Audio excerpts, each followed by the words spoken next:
এখন আমরা আলোচনা করব রোহিঙ্গা ক্যাম্পে টেলিটকের 4G সেবা শুরুর উদ্যোগ নিয়ে। আমাদের সঙ্গে স্টুডিওতে আছেন টেলিকম ও তথ্য প্রযুক্তি খাত বিশ্লেষক TIM নুরুল কবির।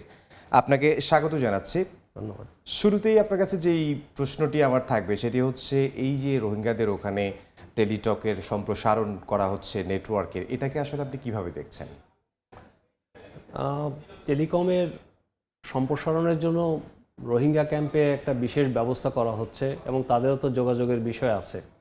তো সেই দিক থেকে চিন্তা করলে এটা একটা ভালো উদ্যোগ। বাট কিভাবে হচ্ছে, কিভাবে অর্থায়ন হচ্ছে, এই সমস্ত বিষয় নিয়ে নিশ্চয়ই কিছু প্রশ্ন থাকে যায়। এবং সিম বিক্রিরও উদ্যোগ নেওয়া হয়েছে, সেটিকে আসলে কিভাবে দেখছেন? আমরা জাতীয় পরিচয়পত্র তাদেরকে দিচ্ছি না, তারা আমাদের এখানে আসলে আশ্রয় নিয়েছে। তাদের সেবা নিশ্চিতে টেলিটক যে উদ্যোগটা নিয়েছে এবং তাদেরকে সিমও দিবে, সেটাকে কিভাবে দেখছেন? আসলে দেয়া উচিত নাকি? না, এখানে কতগুলো প্রক্রিয়ার বিষয় আছে। আপনি জানেন যে আমরা সাধারণ নাগরিকরা জাতীয় পরিচয়পত্রের মাধ্যমে ভেরিফিকেশন করে আমরা একটা সিম নিতে পারি বা ব্যবহার করতে পারি। এটা রাষ্ট্রীয় নিরাপত্তার স্বার্থেও কিন্তু গোয়েন্দা বাহিনীরাও এটা দেখেন। কিন্তু এখানে যদি কোনো রকম আইডেন্টিফিকেশন ভেরিফিকেশন ছাড়া এই সিম দেওয়া হয়, তাহলে সেটা কী রকম চ্যালেঞ্জ হতে পারে বা কীরকম ভালনারেবিলিটি হতে পারে, এই বিষয়গুলো নিশ্চয়ই রাষ্ট্রের অন্য সংস্থাগুলোকে ভেরিফাই করার বিষয় আছে। শুধুমাত্র টেলিটক এটা বিক্রি করলো সেখানে বা ওটা সস্তায় দিল, সেটা বিষয় না। একটা নেটওয়ার্ক স্টাবলিশমেন্ট টেলিটক কেন, যে কোনো অপারেটরই করতে পারে সেখানে। হ্যাঁ, কিন্তু আমার কথা হচ্ছে যে এটা একটা আমাদের শরণার্থী শিবিরে আমাদের যে সমস্ত সেবা ব্যবস্থাগুলো সরকার নিশ্চিত করেছে, সেইগুলোর মধ্যে তাদের জন্য আলাদা করে একটা টেলিফোন বুথ ছিল আগে, তারা সেখানে রেগুলার কথা বলতে পারতো। এখন এটা সবাইকে যদি ইন্ডিভিজুয়ালি একটা করে সিম দেওয়া হয়, তাতে যে সমস্ত সংস্থা এটা নিয়ে কনসার্ন ফিল করেছিল তাদের মতামতটাও এখানে জরুরি। তাদের সঙ্গেও আসলে কথা বলে দেখা দরকার, আইন শৃঙ্খলা বাহিনীর সঙ্গেও কথা বলে দেখা দরকার যে এতে আসলে অবনতি হবে কিনা। দুর্গম এলাকায় নেটওয়ার্ক স্থাপন তো একটা কঠিন ব্যাপার, সেখানে ব্যয়ও তো অনেক বেশি হয়। সেই ক্ষেত্রে আসলে এমন জায়গায় নেটওয়ার্ক স্থাপন করে টেলিটক কি লাভবান হতে পারবে? এখানে আপনার একটা জিনিস জানা দরকার, টেলিটক এই ব্যয়টা বহন করছে সামাজিক দায়বদ্ধতা তহবিল থেকে। সামাজিক দায়বদ্ধতা তহবিল কিন্তু সবগুলো মোবাইল অপারেটর তারা কিন্তু কন্ট্রিবিউট করে, তাদের একটা পার্সেন্টেজ কন্ট্রিবিউট করে বিটিআরসিতে, এবং সেটা কিন্তু প্রচুর পরিমাণ টাকা আছে। সেটা দুর্গম এলাকায় অথবা যে সমস্ত পিছিয়ে পড়া এলাকা, সে সমস্ত জায়গায় ব্যবহারের জন্য রাখা আছে। এখন সেটা যদি মাত্র টেলিটককে সুবিধা দেওয়া হয়, তাহলে কম্পিটিশনের দিক থেকে আমি মনে করি অন্য অপারেটরদের সেই সুযোগ থেকে বঞ্চিত করা হচ্ছে। সবাইকে দেওয়া উচিত যদি সামাজিক দায়বদ্ধতা তহবিল থেকে এটা ব্যবহার করা। হ্যাঁ, সেটাই। শরণার্থী শিবিরে যদি হয় তাহলে আমাদের দুর্গম এলাকা আরো অনেক রয়েছে, সেখানে বাংলাদেশিরা বসবাস করছেন, নাগরিক অধিকার তাদেরও নিশ্চিত করতে হবে, সেখানেও করাটা উচিত।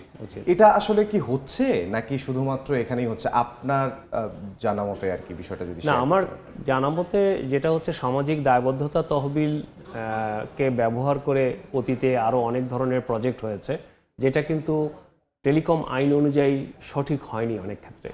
কিন্তু এখন যেটা হচ্ছে রোহিঙ্গা ক্যাম্পে, সেটা ঠিক আছে, এটা দুর্গম এলাকায় হচ্ছে, কিন্তু এই দুর্গম এলাকায় করার ক্ষেত্রে আমি যেটা বললাম, কয়েকটা বিষয় পর্যালোচনার প্রয়োজন আছে। কয়েকটা মন্ত্রণালয়ের, স্বরাষ্ট্র মন্ত্রণালয় নিরাপত্তার বিষয়টা দেখবে, বা আপনার টেলিকম মন্ত্রণালয় দেখবে। তারপরে হচ্ছে সামাজিক দায়বদ্ধতার তহবিলটা ছাড় দেবে টেলিকম মন্ত্রণালয় এবং বিটিআরসি মিলে। সেই ক্ষেত্রে বিটিআরসির রেগুলেশন কি আছে, এখানে টেলিকম মন্ত্রণালয় কি আছে, এটা একটা আন্তঃ মন্ত্রণালয়ের সিদ্ধান্তের বিষয় আছে, এবং রাষ্ট্রীয় নিরাপত্তার বিষয়গুলো এখানে জড়িত রয়েছে। আমরা যেটি দেখেছি রোহিঙ্গা ক্যাম্পে অনেক সময় অনেক সন্ত্রাসী কর্মকাণ্ডও পরিচালিত হয়। সেই ক্ষেত্রে মোবাইল অপারেটররা যদি তাদেরকে সিম দিয়ে দেয়, তাহলে সেটা আরো বেশি আরো বেশি বেড়ে যেতে পারে। তাহলে আসলে আইন শৃঙ্খলা রক্ষা বাহিনীর সঙ্গে কথা বলে যদি যৌক্তিক হয় তাহলে এটা করা যেতে পারে। আসলে সুফলটা কতটুকু পাবে যদি করেই ফেলি আমরা, তাহলে রোহিঙ্গাদের জন্য কতটুকু সুবিধা হবে? ভালো কাজে যদি তারা এটাকে, আপনি যদি দেখেন রোহিঙ্গা ক্যাম্পের অবস্থা, এবং সেখানে আমরা প্রায়শই বিভিন্ন সংবাদ পাই আপনাদের মাধ্যমে বা পত্রিকার মাধ্যমে, যে দেখা যায় যে এখানে অনেক রকম সন্ত্রাসী কাজকর্ম হয়, অনেকে অনেক ধরনের অবৈধ কাজে লিপ্ত হচ্ছে। স্বাভাবিকভাবে এই সময় এই টেলিফোন তাদেরকে দিলে তাদের হাতে হাতে মোবাইল যাবে এবং তাদের নেটওয়ার্ক, সুফল তো আছেই, কিছু কুফলও তৈরি হবে। তো এইটা নিয়ন্ত্রণ করার দায়িত্ব কার, সেটা দেখা দরকার। আর তৃতীয়ত যে বিষয়টা হচ্ছে সেটা হচ্ছে এখানে একটা ব্যবসায়িক বিষয় আছে। টেলিটক এখান থেকে হয়তো স্বল্প ব্যয়ে তাদেরকে ব্যয় করতে সিম বিক্রি করবে এবং তার টক টাইম নেবে। সেই ক্ষেত্রে যদি অন্য টেলিকম অপারেটররা মনে করে যে আমাদেরকেও সামাজিক দায়বদ্ধতা তহবিল থেকে দেওয়া হোক, আমরাও সাবসিডি দিয়ে এই সেবা দেব, সেই জায়গায় ইকুইটিটা হলো না, সমতার ভিত্তিতে হলো না। হয়তো রাষ্ট্রীয় টেলিফোনকে বিশেষ সুবিধা দেওয়া হলো। আমরা অতীতে দেখেছি রাষ্ট্রীয় টেলিফোনকে অনেক ধরনের সুবিধা সরকার আগে দিয়েছে, বিনা পয়সায় স্পেকট্রাম দিয়ে দিয়েছে, তাদেরকে অনেক দিন নেটওয়ার্ক সুবিধা দিয়েছে। কিন্তু বাস্তব অর্থে কিন্তু সরকারের জন্য এটা বোঝা, টেলিটক একটা বোঝা হয়ে আছে। কারণ টেলিটকের কোনো লাভজনক অবস্থায় যেতে পারে না, এই সরকারের সাবসিডি দিয়ে টেলিটক চলছে। তো সেই ক্ষেত্রে টেলিটকের ক্যাপাসিটি ডেভেলপমেন্ট বাড়ানো দরকার, টেলিটককে লাভজনক সংগঠন বা কোম্পানি হিসেবে তৈরি করা দরকার, সেই কাজে মনোযোগ দেওয়া উচিত। আসল মানে মূল বিষয়টা হচ্ছে মূলধন বাড়ানো এবং তাদের নিজস্ব অর্থায়নেই যাতে তারা এটাকে পরিচালিত করতে পারে, সাবসিডি যাতে না দিতে হয় সেদিকে মনোযোগ বেশি দেওয়া উচিত। সেদিকে তো অবশ্যই মনোযোগ দেবে, কিন্তু এর মধ্যে কি বিদেশি কোনো বিনিয়োগ আসবে কিনা বা আসতে পারে কিনা? এটা একটা ভালো প্রশ্ন করেছেন আপনি। আমার কাছে মনে হয় টেলিটকের যে ক্যাপাসিটি আছে এবং বিটিসিএল এর যে সারা দেশে নেটওয়ার্ক আছে, এগুলোকে ব্যবহার করে একটা বিদেশি বিনিয়োগকারীকে যদি আকর্ষণ করা যায়, তাহলে আপনি দেখবেন আজিয়াটা কোম্পানি তাদের সরকারি কোম্পানি মালয়েশিয়ার, আমাদের সরকারি কোম্পানিটা পিছিয়ে আছে, দুর্বল ভালনারেবল অবস্থায়, কিন্তু বিদেশি কোম্পানিগুলা কম্পিটিশন অনেক আগেই আছে। আমরা যদি চাই আমাদের টেলিটককে প্রতিযোগিতায় সামনে এগিয়ে নিতে যাই, তাহলে একটা বিদেশি বিনিয়োগকারীকে আমরা আহ্বান করতে পারি এবং আমরা ব্যবস্থাপনাও বিদেশি বিনিয়োগকারীদের কাছে দিতে পারি। আমি নিশ্চিত যে বাংলাদেশের এই অবকাঠামো যেটা আছে টেলিটকের এবং বিটিসিএলের, টেলিটক বাংলাদেশের প্রথম সারির একটা টেলিকম কোম্পানি হতে পারে। আচ্ছা, কি কি উদ্যোগ আসলে নেওয়া যেতে পারে টেলিটকের, এখন যেগুলো নেওয়া হচ্ছে না, কি কি উদ্যোগ নিতে পারে টেলিটকের পক্ষ থেকে? টেলিটকের পক্ষ থেকে সবচেয়ে বড় যেটা দুর্বলতা সেটা হচ্ছে যে আপনার তাদের ক্যাপিটালের অভাব।